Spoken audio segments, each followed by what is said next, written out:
أما بعد فأعوذ بالله من الشيطان الرجيم بسم الله الرحمن الرحيم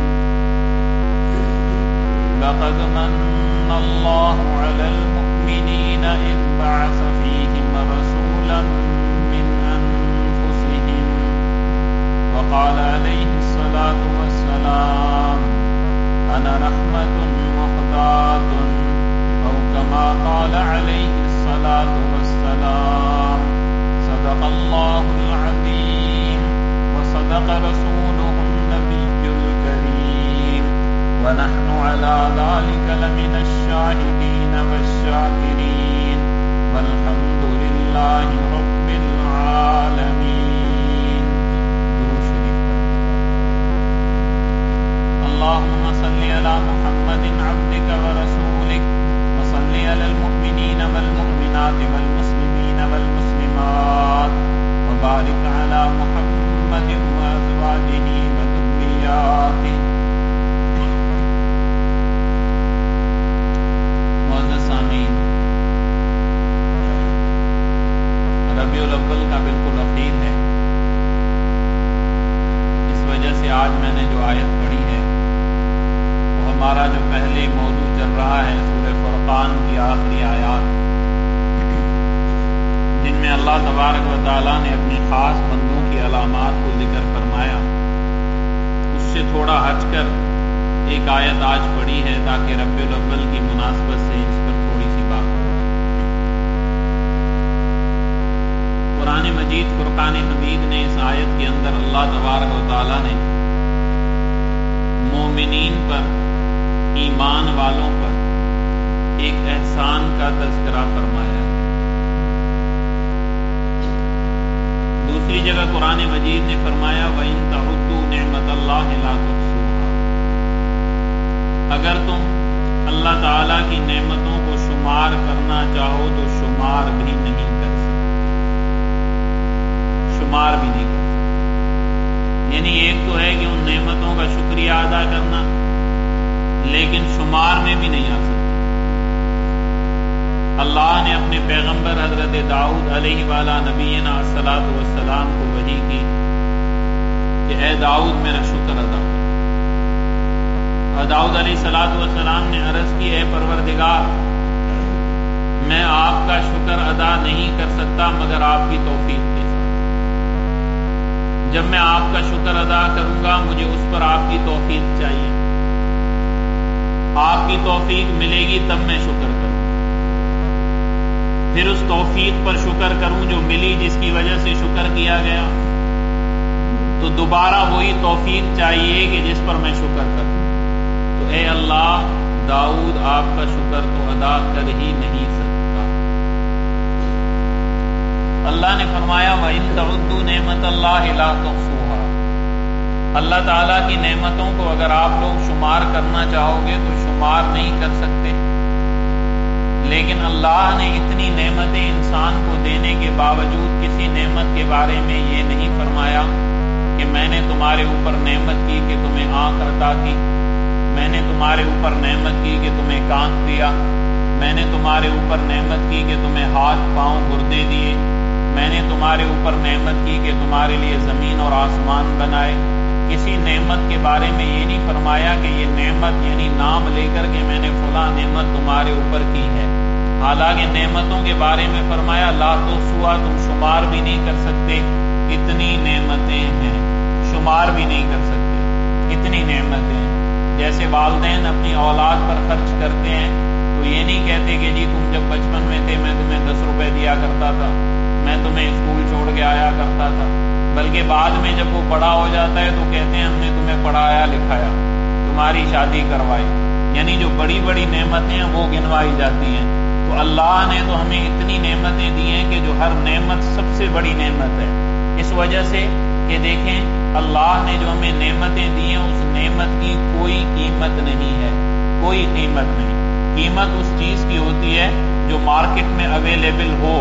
آپ کہہ سکتے ہیں جناب فلاں چیز کی کتنی قیمت ہے، جناب قیمت اس کی ہوگی جو مارکیٹ میں اویلیبل ہو، اور اگر اسٹاک شارٹ ہو جائے تو قیمت زیادہ بڑھ جاتی ہے. لیکن ایسی چیز جس کا اسٹاک ہوئی نہ اس کی قیمت کون لگائے؟ اللہ تعالیٰ کا دیا ہوا ایک ناخن پوری دنیا میں کہیں نہیں مل سکتا کہ اس کی کوئی منڈی ہو، کوئی شاپ ہو، کوئی دکان ہو، کوئی مارکیٹ ہو، کوئی سپر مارکیٹ ہو جس میں میں اور آپ جا کر کے ہمیں ایک اللہ کا بنایا ہوا ناخن دے دو، پھر اس کی قیمت بتاؤ، تو چیز مارکیٹ میں ہے ہی نہیں تو قیمت کیا ہوگی؟ اتنی بڑی بڑی نعمتیں اللہ نے عطا فرمائی، لیکن کسی نعمت کے بارے میں یہ نہیں ارشاد فرمایا کہ میں نے تم پر احسان کیا، تمہیں فلاں نعمت عطا فرمائی۔ آج کل سائنس کی ترقی کا دور ہے، طب کی ترقی کا دور ہے، جتنی ترقی ہوتی جاتی ہے انسان اتنا اپنے رب کے قریب ہونا چاہیے، کیونکہ وہ نشانیوں سے پہچانتا ہے کہ میرے اور آپ کے اندر جو سارے اعضاء ہیں وہ کس طرح کام کر رہے ہیں۔ لیکن خدا نے کسی نعمت کو یہ نہیں فرمایا کہ فلاں نعمت تمہیں دی۔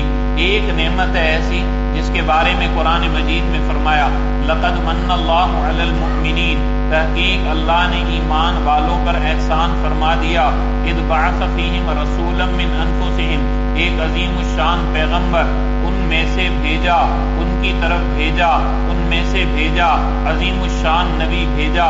یہ اللہ کا اس امت پر، یہ اس مومنین پر سب سے بڑا احسان ہے کہ عظیم الشان نبی اللہ نے دے دیا۔ حضور اکرم صلی اللہ علیہ وسلم نے فرمایا اللہ نے مجھے بنایا، پھر فرمایا سب سے پہلے اللہ تبارک و تعالیٰ نے کیا فرمایا؟ ان اللہ تعالیٰ تخیر القبائل، ساری دنیا کے قبیلے خدا کے سامنے، ساری دنیا کی ذاتیں خدا کے سامنے، ساری دنیا کے انسان اللہ کے سامنے، پھر اللہ نے ان میں سے چناؤ کیا، انتخاب کیا قبائل میں سے، پھر فرمایا فاختار العرب، اللہ نے ان میں سے عرب کو چنا، پھر فرمایا اللہ نے ثم تخیر العرب، عرب کے قبائل میں سے اللہ نے چناؤ شروع کیا، پھر فرمایا کہ اس کے بعد اللہ تعالیٰ نے فاختار مضر، قبیلہ مضر کو چنا، پھر فرمایا ثم تخیر مضر، پھر اللہ نے مضر میں سے چناؤ شروع کیا۔ یہ مذاق ایسی بات نہیں کر رہا کہ آپ سمجھیں ایویں ہی بات ہے، پیغمبر کی حدیث ہے، اللہ خود چناؤ کر رہے ہیں۔ پھر فرمایا قبیلہ مضر میں سے اللہ نے چناؤ شروع کیا، فاختار قریش، ان میں سے اللہ نے قریش کو چنا، ثم تخیر قریش، پھر قریش کی ساری شاخیں، قریش کے سارے قبائل، ان میں سے رب کائنات نے چنا، پھر فرمایا کہ اللہ تعالیٰ نے فاختار بنو ہاشم، بنو ہاشم کو اللہ نے چن لیا، ثم تخیر بنو ہاشم، پھر اللہ نے بنو ہاشم میں سے چننا شروع کیا، فاختارنی اللہ، پھر اللہ نے تمہارے پیغمبر کو چنا، مجھے چنا، انا خیرکم نسبا و ابا، فرمایا میں تم میں سے سب سے بہترین ہوں، باپ کے اعتبار سے بھی، اپنی ذات کے اعتبار سے بھی، میری ذات بھی سب سے اعلیٰ ہے، میرا باپ بھی سب سے اعلیٰ ہے۔ اللہ نے چنا، یعنی چناؤ کر کے پیغمبر ہمیں دیا، ساری کائنات سے چنا، اور چناؤ کر کے اللہ نے امام الانبیاء حضرت محمد مصطفیٰ صلی اللہ تعالی علیہ وآلہ وسلم، اللہ نے ہمیں ایسا پیغمبر دیا، فرمایا لقد من اللہ، اللہ کا تم پر بڑا ہی احسان ہے کہ اتنا عظیم الشان نبی تمہیں دیا، ایس چناؤ کے بعد خدا نے دیا۔ حالانکہ خدا کو چناؤ کی کیا ضرورت تھی؟ امام الانبیاء فرما رہے ہیں چناؤ ہوا ہے، بلکہ آپ کی تو اتنی اونچی شان عرفہ شان ہے، آپ کا تو چناؤ ہونا تھا، آپ کے ساتھیوں کا بھی چناؤ ہوا، آپ کے ساتھیوں کا بھی چناؤ کیا گیا، کیونکہ تورات میں بھی لکھا ہوا، انجیل میں بھی لکھا ہوا، زبور میں بھی لکھا ہوا، ساتھیوں کا بھی چناؤ کیا گیا، یعنی آپ کی ذات کا بھی چناؤ، آپ کے ساتھیوں کا بھی چناؤ، آپ کے شہر کا بھی چناؤ۔ اللہ نے ہمیں ایسا عظیم الشان نبی دیا۔ تو حضور اکرم صلی اللہ علیہ وسلم نے فرمایا کہ حضرت آدم علیہ الصلوۃ والسلام کے بیٹے ہیں حضرت شیس علیہ الصلوۃ والسلام، حضرت شیس علیہ الصلوۃ والسلام کی نسل سے فرمایا میں پیدا ہوا۔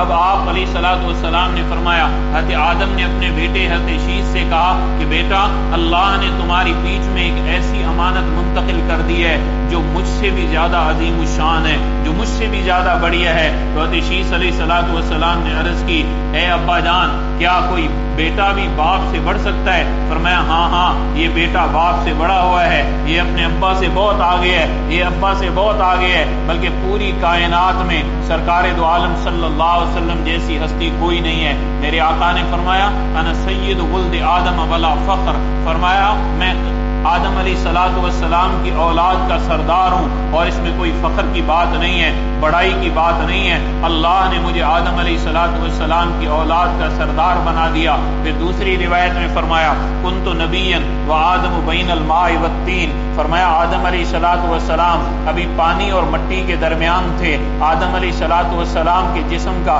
گارا اللہ نے بنوایا تھا، فرمایا کنت نبیا، میں اس وقت بھی نبی تھا، مجھے اللہ اس وقت بھی نبی بنا چکے تھے، وآدم بین الماء والطین۔ پھر جب پیدائش ہوئی، پیدائش ایسی ہوئی کائنات میں کسی کی پیدائش نہیں ہوئی، آپ علیہ السلام نے فرمایا جب میں پیدا ہوا تو میرا ختنہ ہوا تھا، میرا جسم صاف تھا، میرے جسم پر کپڑے تھے، میں غسل کر کے پیدا ہوا تھا۔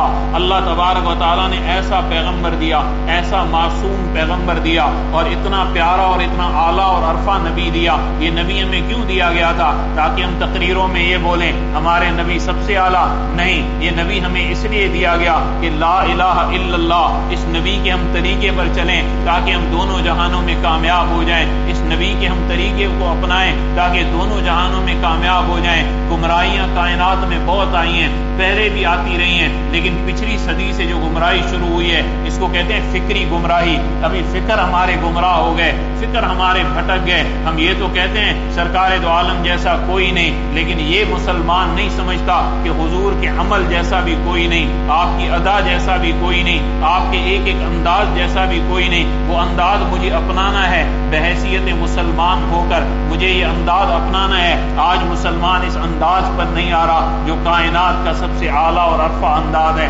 آج مسلمان اس طریقے پر نہیں آ رہا جو کائنات کا اعلیٰ اور عرفہ طریقہ ہے، کیونکہ حضور اکرم صلی اللہ علیہ وسلم جب اعلیٰ اور عرفہ ہیں تو آپ کے طریقے بھی اعلیٰ اور عرفہ ہیں۔ آپ کے جسم عطر کی کیا بات ہے، آپ کے جسم عطر سے نکلنے والے اعمال کی کیا بات ہے۔ آپ احادیث مبارکہ تو پڑھیں، جب ہم دیکھتے ہیں اللہ کی قسم ایسا شوہر کائنات میں کوئی نہیں، ایسا شوہر کائنات میں کوئی نہیں۔ زندگی ایسی گزاری شوہر ہونے کی حیثیت سے کہ کمال اور انتہا ہے، زندگی ایسی گزاری باپ ہونے کی حیثیت سے کمال اور انتہا ہے، زندگی ایسی گزاری نبی ہونے کی حیثیت سے کمال اور انتہا ہے۔ آپ ایک ایک چیز دیکھتے جائیں، کسی چیز میں کوئی حرف نظر نہیں آئے گا، ایسی اللہ تعالیٰ نے زندگی عطا فرمائی۔ پھر بھی مسلمان اس زندگی کو اپنانے کے لیے تیار نہیں، ان کے نقش قدم پر چلنے کے لیے تیار نہیں جن کا نقش قدم سب سے اعلیٰ اور عرفہ ہے۔ وہ لوگ تو یہ کہہ سکتے ہیں، اور آج ہم کس کے پیچھے پڑ گئے؟ مغرب کے پیچھے۔ اور آپ کو پتہ ہے مغرب کیا ہے؟ مغرب میں تو جا کے چمکتا ہوا سورج بھی غروب ہو جاتا ہے، مغرب میں تو چمکتا ہوا سورج بھی غروب ہو جاتا ہے۔ افکار ہمارے ہیں، کردار ہمارا تھا، زندگیاں ہماری تھی۔ مسلمان آپ دیکھیں مسلم ہونے کی حیثیت سے امام الانبیاء نے ہمیں کیا تعلیم دی ہے۔ حضور اکرم صلی اللہ تعالی علیہ وآلہ وسلم مکہ فتح ہو رہا ہے، آپ جب مکہ میں داخل ہوئے ہیں تو ایک صحابی کہنے لگے کہ انصاری کہ وہ لوگ جنہوں نے حضور اکرم صلی اللہ علیہ وسلم کو نکالا، آپ کو ستایا، آج ان کی ذلت کا دن ہے، آج قریش کی ذلت کا دن ہے۔ آپ نے فرمایا نہیں، الیوم یوم عز قریش، آج قریش کی عزت کا دن ہے، آج قریش کے وقار کا دن ہے۔ آپ نے سارے باطل کو توڑ دیا، لیکن آپ نے فرمایا جاؤ لا تثریب علیکم اليوم، آج تم پر کوئی ملامت نہیں ہے، یغفر اللہ لکم وہو ارحم الراحمین۔ پیغمبر یہ طریقہ بتلا رہے ہیں۔ اسلام کا طریقہ کیا ہے؟ آج ہم زبان بولتے ہیں، ایک بات کرتے ہیں،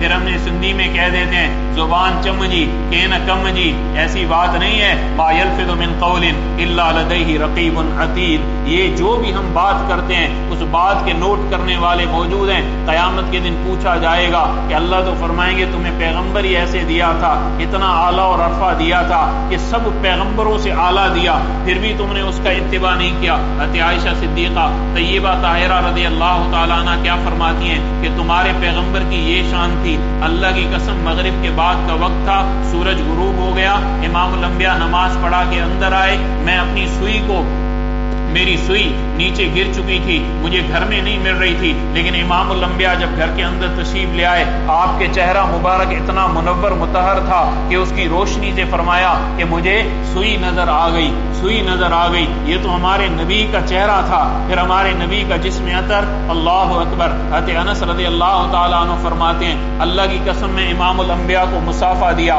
مسافہ کیا، میں نے ہاتھ ملایا، میں نے کوئی ریشم اتنا نہیں چھوا جو آپ کی ہتھیلی مبارک سے زیادہ نرم ہو، ایسا نبی اللہ نے ہمیں دیا۔ حضرت عائشہ فرماتی ہیں سرکار دو عالم قضائے حاجت کے لیے جاتے تھے، جب واپس آتے تھے ہم لوگ اس جگہ پر جاتے تھے، اللہ کی قسم وہاں خوشبو کے علاوہ کچھ نہیں ہوا کرتا تھا، خوشبو کے علاوہ کچھ نہیں ہوا کرتا تھا، ایسا نبی اللہ نے ہمیں دیا، اس کے پیارے طریقے دیے۔ اب سوچو قیامت میں خدا مجھ سے بھی پوچھے گا، آپ سے بھی پوچھے گا کہ میاں تمہیں ایسا پیغمبر دیا جو نبیوں کا بھی امام تھا، لیکن تم نے اس کا اتباع نہیں کیا، تمہیں اس کا بھی طریقہ پسند نہیں آیا۔ حضرت موسیٰ علیہ وعلی نبینا الصلاۃ والسلام انہوں نے عرض کی اے میرے اللہ، میری امت ہے، آپ نے اس کو ایسے پالا ہے، 40 سال تک پالا، میدان تی میں پالا، اور کیسے پالا؟ جب ہوا لگتی ان کے میلے کپڑے سفید ہو جایا کرتے، ان کو دھوبی کی ضرورت نہیں ہوا کرتی تھی، ان کو دھلوانے کی ضرورت نہیں ہوا کرتی تھی، صبح اور شام من و سلوہ اللہ آسمان سے اتارا کرتا تھا،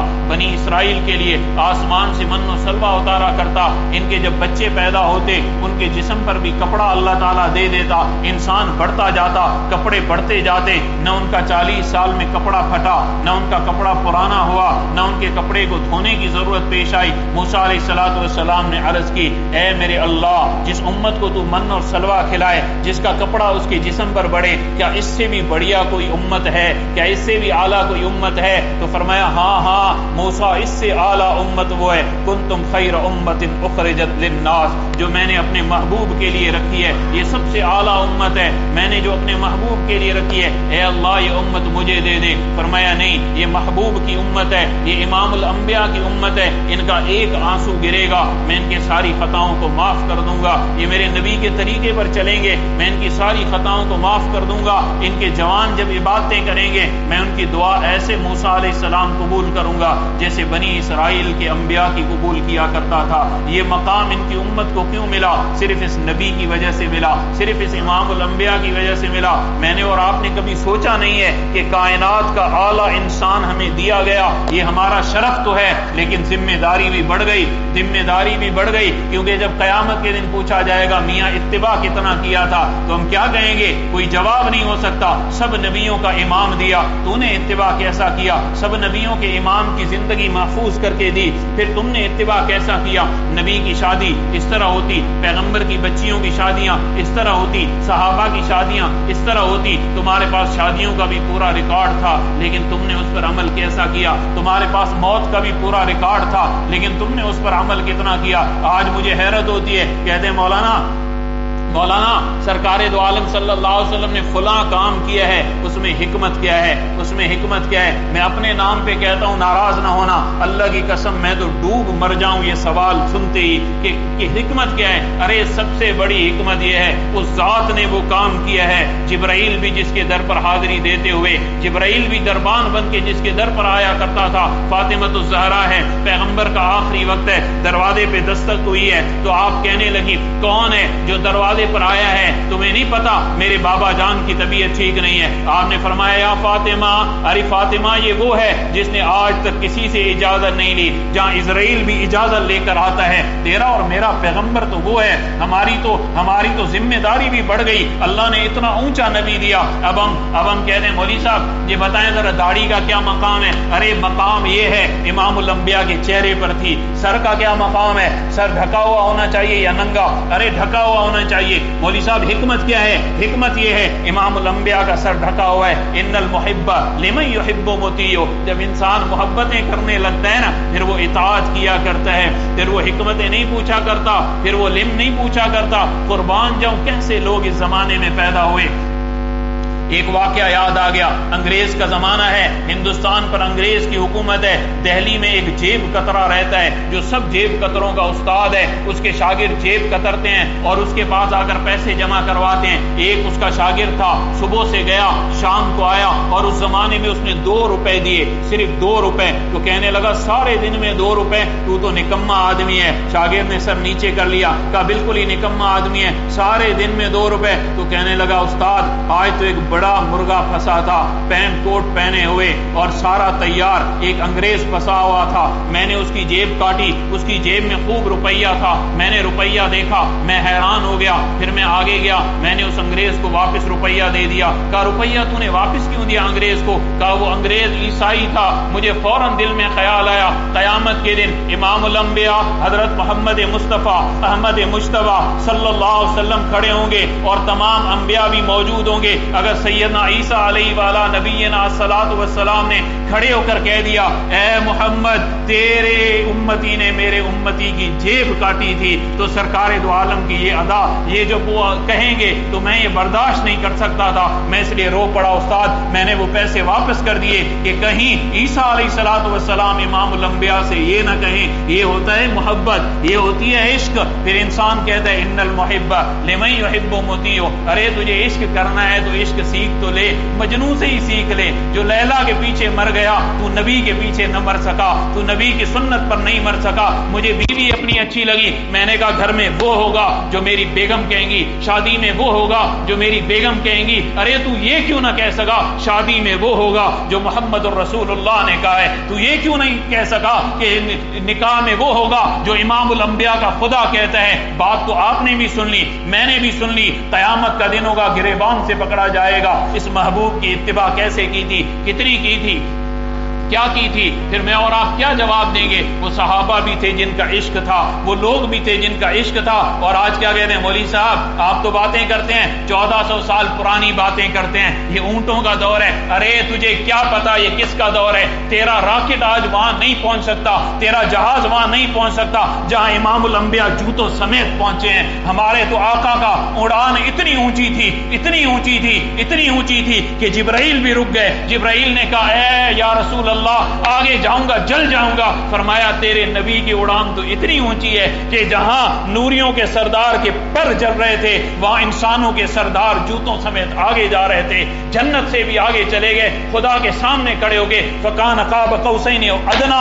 آج تو مجھے یہ سبق سکھاتا ہے، دنیا مجھے یہ سبق سکھاتی ہے کہ پتھروں کے دور میں جاؤ گے۔ ارے تمہاری اڑان ہے کتنی، ہماری اڑان کو دیکھو۔ عمر بن خطاب ہیں رضی اللہ تعالی عنہ، دریا کو خط لکھتے ہیں۔ آج کوئی خط لکھ کر دریا چلا کے دکھائے، پیغمبر کا صحابی چلا کے دکھاتا ہے۔ ابو قرصافہ ہیں رضی اللہ تعالی عنہ، ان کے بیٹے ہیں واصلہ ابن اسقا، یہ قید میں ہے رومیوں کی میں۔ جب نماز کا ٹائم ہوتا ہے رومیوں نے ان کو اندھیرے میں رکھا ہوا ہے، حضرت ابو قرصافہ کیا کرتے ہیں، اپنی چھت پہ چڑھتے ہیں اور کہتے ہیں بیٹا نماز فجر کا ٹائم ہو گیا، نماز ظہر کا ٹائم ہو گیا، نماز عصر کا ٹائم ہو گیا، نماز مغرب کا ٹائم ہو گیا، نماز عشاء کا وقت ہو گیا۔ ہر وقت چڑھ کر آواز دیتے ہیں۔ جب واصلہ واپس آتے ہیں کہتے ہیں ابا جان اندھیرے میں مجھے قید کیا ہوا تھا، اللہ کی قسم پتہ نہیں کیا ہوتا تھا۔ جب فجر کا وقت داخل ہوتا میرے کانوں میں آپ کی آواز پڑتی، جب ظہر کا وقت داخل ہوتا میرے کانوں میں آپ کی آواز پڑتی۔ آج کہتے ہیں بڑی ترقی کی ہے انسان نے ترقی نہیں کی، مشین نے ترقی کی ہے۔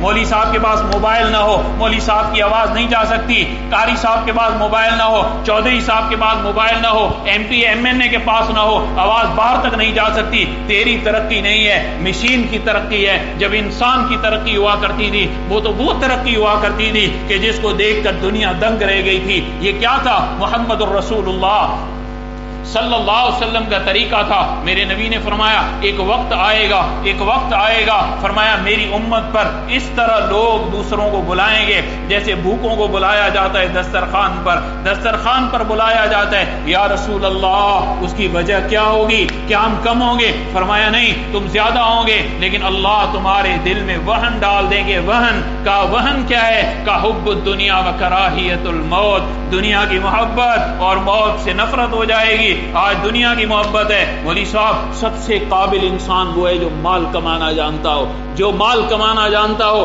مال کما لے وہ کامیاب ہے۔ ارے تجھے کس نے کہا؟ کیا تیرا نبی مال کمانے آیا تھا؟ حضور اکرم صلی اللہ علیہ وسلم نے فرمایا یا عبادی، اللہ نے اعلان کر دیا حدیث قدسی، یا عبادی انی لم اخلقکم، میں نے تمہیں اس لیے پیدا نہیں کیا کہ اکیلا تھا، استانس بکم وحشا، نامانوس ہو رہا تھا، اکیلا آدمی تنہائی میں گھبراتا ہے کہ میں گھبرا رہا تھا، وحشت تھی مجھے کہ تمہیں پیدا کر کے ان سے حاصل کروں، اس لیے پیدا نہیں کیا۔ اور فرمایا اس لیے بھی تمہیں نہیں بنایا تمہاری وجہ سے میں کسی کام سے عاجز ہو گیا تھا، اس کام سے تمہاری مدد حاصل کروں، اس وجہ سے بھی نہیں بنایا۔ پھر کس وجہ سے بنایا میرے اللہ؟ تمہیں اس لیے بنایا لتعبدونی کثیرا وتذکرونی کثیرا وتسبحونی بکرۃ واصیلا، تمہیں میں نے اس لیے بنایا کہ ہر وقت میری یاد میں لگا کرو۔ دنیا ساری تیرے لیے، تو اکیلا میرے لیے۔ لیکن آج کیا ہو گیا؟ انسان اس دنیا میں پھنس گیا۔ میں نے پہلے بھی اس ممبر پر بیٹھ کر مثال دی تھی،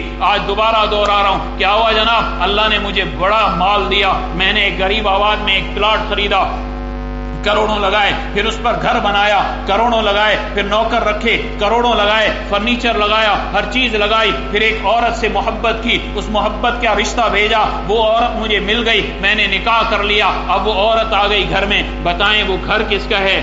عورت کا۔ وہ عورت کس کی ہے؟ اپنے شوہر کی۔ لیکن اس عورت نے کیا کیا کہ گھر بنایا اس کے لیے، اب تو وہ کیا کرنے لگی؟ باورچی سے عشق لڑانے لگ جائے، چوکیدار سے عشق لڑانے لگ جائے، خادم سے عشق لڑانے لگ جائے، ڈرائیور سے عشق لڑانے لگ جائے۔ بتائیں آپ فیصلہ دیں، یہ رہنے کے قابل ہے یا ختم کرنے کے قابل ہے؟ خدا نے فرمایا سخر لکم ما فی السماوات وما فی الارض، سارا تمہارے کام میں لگا دیا۔ اب کوئی سورج کے سامنے کھڑا ہوا، کوئی کسی کے سامنے کھڑا ہوا، کوئی پتھر کے سامنے کھڑا ہوا، کوئی قبر کے سامنے کھڑا ہوا، کیا یہی میری انسانیت تھی؟ کیا یہی ہماری انسانیت تھی؟ کدھر بھٹک گیا انسان، کدھر چلا گیا انسان؟ اپنے ایمان کی حفاظت کریں، ایمان کی حفاظت کریں۔ اللہ اگر چاہے گا پھر سب کچھ ہوگا، اور اگر چاہے گا کچھ بھی نہیں ہوگا۔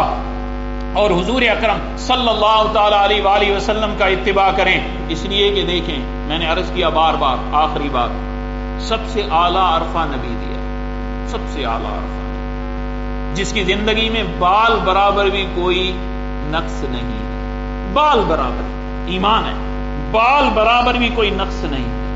پوری دنیا آج تک لگا لگا کے کیمرے خوردبینیں دیکھ رہی ہیں، لیکن نبی کی زندگی میں کوئی نقص نہیں نکال سکتی۔ اب ایسے نبی کی اتباع نہ کریں تو باقی رہ کیا گیا؟ آپ سوچیں کسی اور پیغمبر کی امت میں ہوتے نا تو جی حضور اکرم صلی اللہ علیہ وسلم یا اللہ سب سے اعلیٰ عرفہ تھے تو اس میں پیدا کر دیتے تو ہم عمل کرتے۔ اب تو کوئی عذر ہی نہیں رہا نا جی، کوئی عذر ہی نہیں رہا۔ حضور اکرم صلی اللہ علیہ وسلم کی شان ہم کیا بیان کریں گے؟